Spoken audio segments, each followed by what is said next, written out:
Olá, eu sou o Macorati e essa é a nossa videoaula semanal, publicada toda segunda-feira no portal macorati.net. Nesta semana eu vou continuar o nosso mini curso de ASP.NET Core usando o Visual Studio Code e a ferramenta de linha de comando NetCli. Nessa semana vamos praticar um pouco os conhecimentos aprendidos até agora no curso. Vamos criar uma aplicação ASP.NET Core MVC que realiza o CRUD básico em um banco de dados MySQL. Vamos fazer tudo via linha de comando usando o NetCli e o Visual Studio Code. Então você vai precisar ter o MySQL instalado. E a versão que eu estou usando aqui é a versão 5.7. Eu já criei o banco de dados livraria e a tabela livros e já incluí alguns dados para teste. Então eu vou iniciar mostrando como acessar o ambiente do MySQL na linha de comando. Para acessar o ambiente do MySQL via linha de comando, você pode definir na variável de ambiente do seu sistema, seja ele Windows, Mac ou Linux, o caminho do MySQL. E aí você vai poder acessar de qualquer lugar. Ou,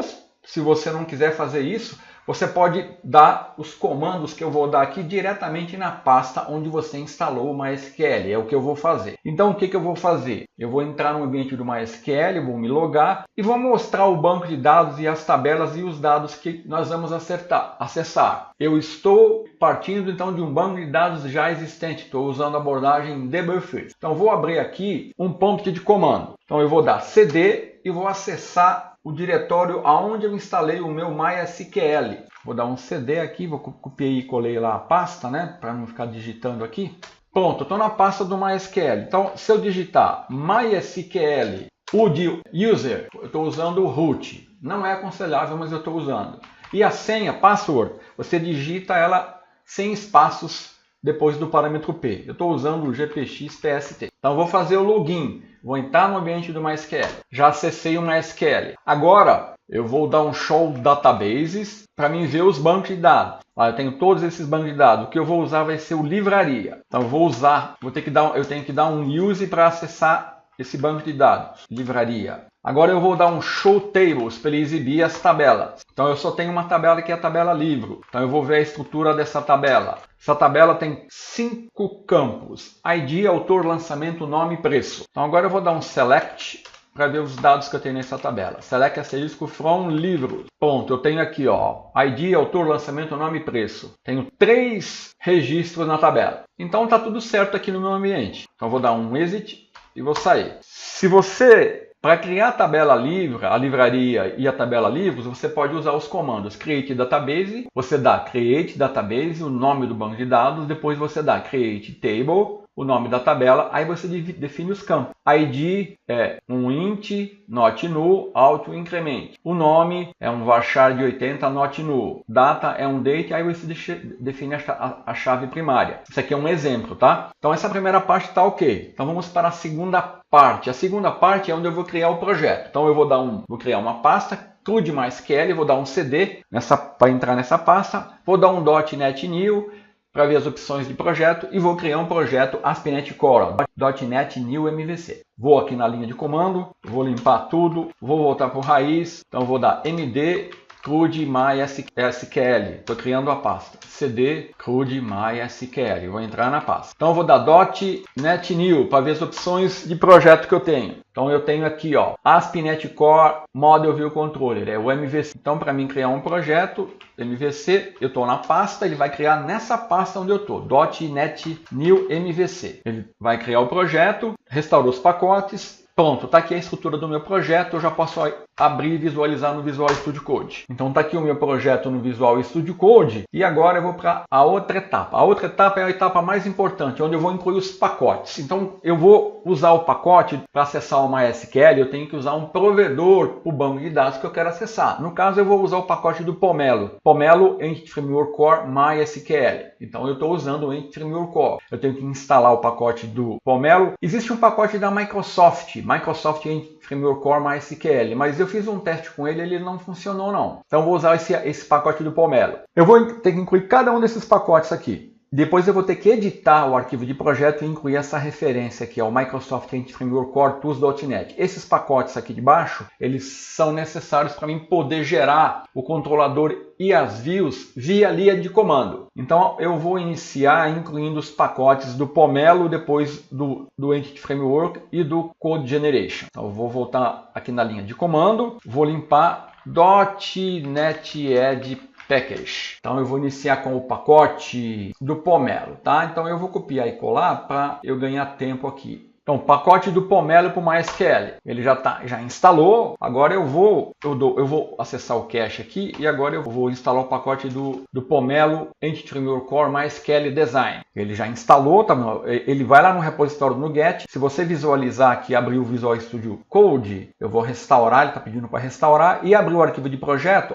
Aqui, ó, ele já referenciou os pacotes. Então eu vou continuar. Volto à linha de comando. Agora eu vou instalar um pacote do Entity Framework Core Tools. Eu preciso desse pacote aqui. .NET Add Package Microsoft Entity Framework Core Tool. Ele já instalou o pacote. Agora eu vou instalar o pacote, esse pacote aqui, ó, Microsoft Entity Framework Core Tools.NET. Esse pacote aqui, ele dá um erro por causa da versão aqui existe uma incompatibilidade. Então o que eu vou fazer? Eu vou aqui no arquivo de projeto e ao invés de eu usar a versão 2.02, eu vou usar a versão 2.0. Vou restaurar e vou continuar. O próximo pacote que eu preciso instalar, vamos lá na linha de comando, vou limpar aqui, é o Microsoft Visual Studio Web Code Generation Util. Eu preciso desse pacote. É uma dependência. E o último pacote que eu preciso instalar é esse pacote aqui, ó, Microsoft Visual Studio Web Code Generation Design.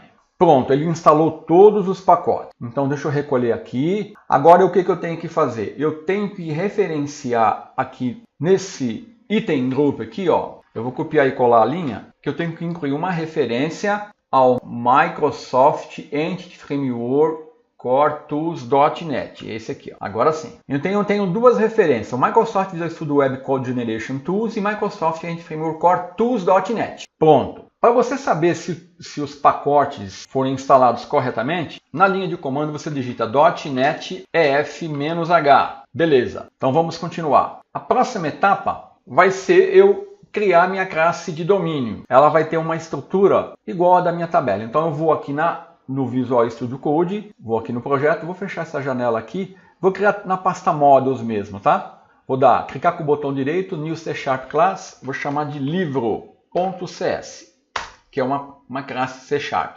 Deixa eu aumentar um pouquinho aqui para você visualizar melhor, né? Nessa classe livro, ela vai ter as mesmas propriedades da minha tabela, lá definida no MySQL. Aqui eu preciso incluir uma referência ao DateTime, que é o System. Pronto. Agora, a próxima coisa que eu tenho que fazer, já defini minha classe de domínio, que vai ser um DTO, né? Depois eu vou definir a classe de contexto. Essa classe é importante. Nela, ela vai herdar de DBContext. Eu vou definir o DB set, onde eu vou mapear a minha entidade livro para a minha tabela livros lá do MySQL que eu quero acessar. Aí eu vou definir aqui no contexto um DBContext Options, onde eu estou definindo o meu contexto. E depois nós vamos registrar esse contexto lá no arquivo Startup. Então vamos definir a classe de contexto. Vou aqui no Visual Studio Code, vou no projeto, vou aqui na pasta Modules. Vou fazer isso na pasta Modules, tá? Então eu vou chamar de livro contexto.cs. Vou recolher aqui essa classe de contexto. Eu vou definir o DB set. Ela tem que herdar de DBContext. Aí eu tenho que referenciar o Entity Framework Core. Note que quando eu instalei o provedor do banco de dados, ele já instalou o Entity Framework Core, né? Na verdade, quando você cria um projeto ASP.NET Core MVC, ele já tem a referência ao Entity Framework Core. Então, agora eu estou definindo o meu DB set, que vai fazer o mapeamento da entidade para a tabela, e agora eu defini o meu DB Context Option. Então, a próxima etapa vai ser eu definir o serviço, o provedor e a conexão usada. Então, vou lá no arquivo Configure Service, vou definir a conexão que eu vou utilizar. Então, esse conexão MySQL, MySQL Connection String, vai ser a minha string de conexão, que vai estar lá numa seção conexão MySQL que eu defini no arquivo app-setting. E aí eu estou registrando o serviço, definindo aqui o provedor, ó, use MySQL, não é use SQL Server, né? E definindo a conexão aqui, ó, que eu criei aqui em cima. Então vamos lá, abrindo o Visual Studio Code, vou fechar aqui, vou abrir o arquivo Startup, vou recolher aqui. Então aqui, ó, Deixa eu diminuir um pouco. Então aqui primeiro eu vou definir a minha conexão. Então eu vou criar uma variável aqui que eu chamei de connection. Note que eu tenho uma instância de configuration e ele vai buscar essa informação lá no arquivo de configuração, que é o arquivo app-settings. Aí, na sequência, vou registrar o serviço e usar a conexão definida. Então eu tenho que referenciar aqui o meu livro contexto, que está lá na minha pasta models, e o provedor do MySQL, que eu usei o Pomelo. Tá? Aqui está faltando 2 pontos, o ponto de vírgula. Então, só falta definir aqui a string de conexão no arquivo app-settings. Então, vou lá no arquivo app-settings. Então, eu vou incluir aqui ó, conexão MySQL. Aqui está a string de conexão usada para acessar o meu banco de dados. Ó, o nome do banco de dados, o usuário, root e a senha usada. Ó, conexão MySQL connection string. Isso aqui é importante, que ele precisa vir aqui. Conexão MySQL connection string. Ele está indicando que tem algum erro aqui, ó, que na verdade é assim. Pronto. Então aqui, ó, conexão MySQL connection string. Foi o que eu defini aqui, ó. Conexão MySQL connection string. Agora, a próxima etapa é definir a string de conexão, acabei de fazer. E a última etapa é usar o comando .NET ASP.NET Code Generator para gerar os controllers e as views. Então, esse comando, eu vou dar esse comando aqui na linha de comando para a gente ver a sintaxe dele. .NET ASP.NET Code Generator. Ele vai me dar aqui, olha aqui, ele tem o gerador para gerar área, controller, razor page e view. Eu vou gerar os controladores e a view. Então, como é que funciona esse comando? .NET ASP.NET Code Generator é o comando. Aí eu tenho que informar o projeto, o controlador, eu posso usar um parâmetro para forçar a criação do controlador, qual é o modo que eu estou usando, qual é o arquivo de contexto que eu estou utilizando, qual é a pasta onde eu vou criar o controlador, qual é o namespace usado nos controladores. Então eu vou copiar e colar esse comando, que ele é um comando gigantesco. Então eu vou aqui na linha de comando, que eu vou usar para gerar o controladores e a ver. Então, ó, .NET ASP.NET Code Generator, o projeto está na pasta CodeMySQL, ó, ele já está gerando, gerou o controlador, livros controller, gerou as views, está tudo ok. Vou limpar, vou abrir aqui o Visual Studio, ó, ele gerou aqui o controlador, livros controller, na pasta views ele gerou uma pasta livros, e criou todos os controladores. A única coisa que ele fez aqui, que eu acho que eu esqueci de definir o layout, ele falou que o layout é nu. Eu vou remover todo o layout nu porque eu quero exibir o layout. No index, anota que ele gerou todas as views do projeto para delete, para create. Ou seja, o meu CRUD está completo, o meu banco de dados SQL. Delete já está ok, details já está, details ainda não está. Pronto. Foi o único ajuste que eu precisei fazer. Remover aqui agora eu vou fechar tudo. Vou aqui no Debug e vou iniciar a minha aplicação. Vou abrir aqui o navegador. Ele vai acessar a pasta Home primeiro, né? Então vamos lá. Livros Index. Ele tem que acessar. Acessou o meu banco de dados MySQL com os 3 registros, né? Que eu mostrei no início. Então eu posso editar, posso retornar para a lista, posso ver os detalhes, retornar para a lista, posso deletar, ou seja, o meu CRUD está completo. Posso criar um novo registro. Então, todas as operações estão funcionando. Então, dessa forma, nós vimos como criar um projeto ASP.NET Core usando o Entity Framework, acessando o MySQL para dar um CRUD básico. Até a semana que vem!